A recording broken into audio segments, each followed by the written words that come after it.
안녕하세요. 축원 선교사 방송에 기독교적으로 영화를 보고 분석해보는 영화 속 소명 코너입니다. 오늘 다루려고 하는 영화는 미라클 프롬 헤븐입니다. 이 영화는 지난번에 소개했던 영화 라스트 홀리데이에서 주연을 했던 퀸 라티파가 나오는 영화입니다. 퀸 라티파가 주연을 하는 것은 아니고 잠시 조연으로 나오는데 이 영화가 기독교 영화여서 출연하는 것이 아닌가 하는 생각이 듭니다. 좀 더 자세히 찾아봐야겠지만 퀸 라피타가 기독교인이고 그래서 기독교적인 영화에 적극적으로 출연하는 것이 아닌가 하는 생각을 해보게 됩니다. 지금 얘기했듯이 오늘 소개할 미라클 프롬 헤븐은 제목에서도 나타나듯이 기독교 영화라고 할 수 있습니다. 실화를 바탕으로 제작된 영화라고 하는데요. 기독교적인 주제를 가지고 있고 신앙적인 주제의 영화라고 할 수 있습니다. 그러나 믿지 않는 사람들도 이 영화를 보고 아주 호평을 하는 것을 보면 정말 좋은 영화이고 기독교 영화로서 이상적인 영화라고도 할 수 있을 것 같습니다. 먼저 영화의 줄거리를 말씀드리려고 합니다. 혹시 스포일러를 원하지 않는 분들은 영화를 보고 다시 오시면 좋겠고 아니면 먼저 지금 줄거리를 듣고 영화를 봐도 크게 감동이 덜할 것 같지는 않습니다. 저도 미리 줄거리를 보고 영화를 봤는데 아주 감동적으로 몰입해서 영화를 봤습니다. 그러면 줄거리를 말씀드리겠습니다. 영화는 텍사스에 살고 있는 평화롭고 단란한 가정을 보여줍니다. 수의사인 케빈, 그리고 그의 아내 크리스티, 그리고 3명의 딸이 있습니다. 이들은 신앙생활도 잘하고 정말 행복해 보이는 가정이었습니다. 그런데 둘째 딸인 애나가 이유를 알 수 없는 배가 부풀어 오르는 복통이 문제가 되었습니다. 병의 이유를 알 수 없어서 고생하는 중에 이 병이 심각한 병이라는 것을 알고 보스턴에 있는 의사를 소개받습니다. 그러나 그 의사는 너무 유명해서 6개월을 기다려야 겨우 진료를 받을 수 있습니다. 엄마인 크리스티는 수없이 편지를 하고 전화를 시도하지만 의사의 진료를 받을 수 없었고 딸 애나의 병세는 점점 악화되어 언제 죽을지 모르는 상태였습니다. 크리스티는 딸 애나를 데리고 무작정 비행기를 타고 보스턴 병원으로 찾아갑니다. 접수 창구에 있던 사람에게 사정을 해보지만 어쩔 수 없다는 소리를 듣고 병원을 나와서 식당에 앉아 있는데 그곳에 있던 종업원인 안젤라를 만나게 됩니다. 실망과 절망에 빠져서 앉아있던 크리스티와 애나를 본 안젤라는 보스턴 구경을 시켜주겠다 하고 이들은 다음날 보스턴에 있는 수족관을 구경하고 애나는 너무 좋아합니다. 그런데 그때 기적과 같이 병원에서 전화가 와서 다음날 애나가 진료를 받을 수 있게 되었습니다. 애나는 그토록 소망했던 너코 박사의 진료를 받게 되지만 장이 뇌 신호를 제대로 받아들이지 못해 소화를 시키지 못하는 애나의 병은 여전히 치료가 쉽지 않았습니다. 치료를 하기 위해서 독한 약을 먹고 또 텍사스에서 보스턴으로 오가며 치료를 하는 것은 경제적으로도 힘들고 여러 가지로 너무 힘들고 고통스러운 시간들이었습니다. 그렇다고 해서 병세가 호전되거나 낫는다는 희망이 있는 것도 아니었습니다. 그리고 애나의 발병 이후에 일부 교인들에게서 애나나 가족의 죄 때문에 이런 병이 왔고 그래서 치료가 되지 않는 상태일 수 있다는 이야기를 듣고 더 마음이 아프고 엄마인 크리스티는 기도조차 나오지 않는 어려운 상태가 계속되었습니다.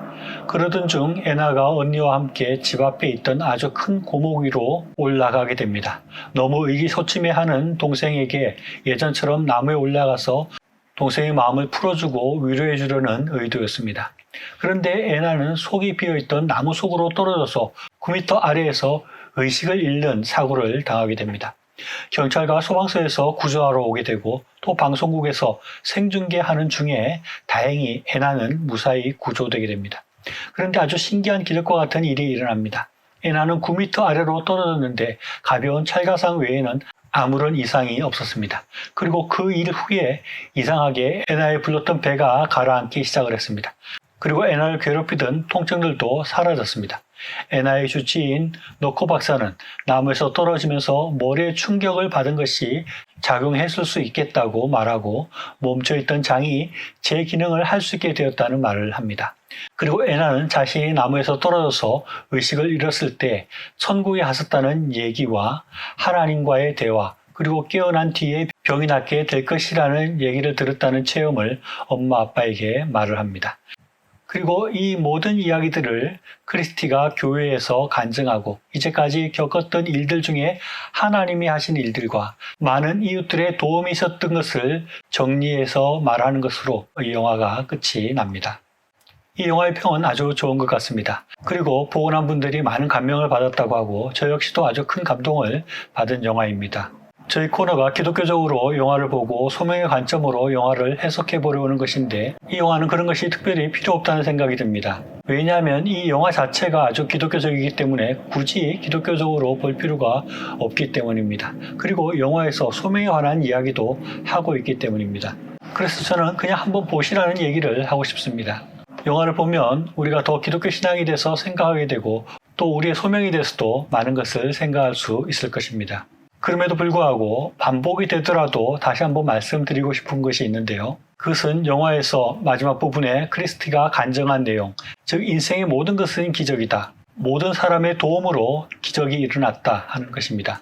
애나가 기적적으로 병이 나은 것은 나무에 떨어져서 머리에 충격이 온 것이 원인일 수 있고 또 하나님께서 낫게 해 주신 것이지만 꼭 그것만 있었던 것은 아니라는 것입니다. 체육 시간에 운동을 못하고 있는 애나에게 찾아와서 같이 도서관에 가주겠다고 한 친구의 관심과 친절, 그리고 또 병원 데스크에서 딱한 사정을 듣고 코너 박사에게 그 사정을 전달해준 병원 직원, 그리고 식당에서 실망하고 슬퍼하고 있는 애나와 크리스트를 보고 그들의 고통과 슬픔을 지나치지 않고 위로해주고자 나선 식당 직원 엔젤라, 또 많은 치료비로 인한 경제적 어려움 때문에 신용카드가 정지되어서 항공권을 결제하지 못하고 있을 때 그들의 사정을 알아보고 항공권을 발급해준 항공사 직원, 또 자신이 돌봐야 될 어린 아기가 있음에도 불구하고 집에 남아있는 애나의 형제들을 돌봐주러 온 이웃사람, 그리고 헌신적인 가족들, 그리고 많은 사람들의 기도 등이 합쳐져서 애나가 낫게 되는 기적이 일어났다 하는 것입니다. 저는 소명의 관점에서 이렇게 말하고 싶습니다. 모든 사람들이 자신의 소명을 따라서 다른 사람들의 아픔을 돌아보고 이웃을 위해 자신이 할 수 있는 일을 할 때 하나님의 기적이 일어난다 하는 것입니다. 소명이라는 것이 하나님께서 나에게 명하시고 시키시는 일이라고 할 수 있는데 하나님께서 우리에게 명하시는 소명이 이웃을 사랑하고 그들의 아픔을 돌아보고 도우라는 것이 아니겠습니까?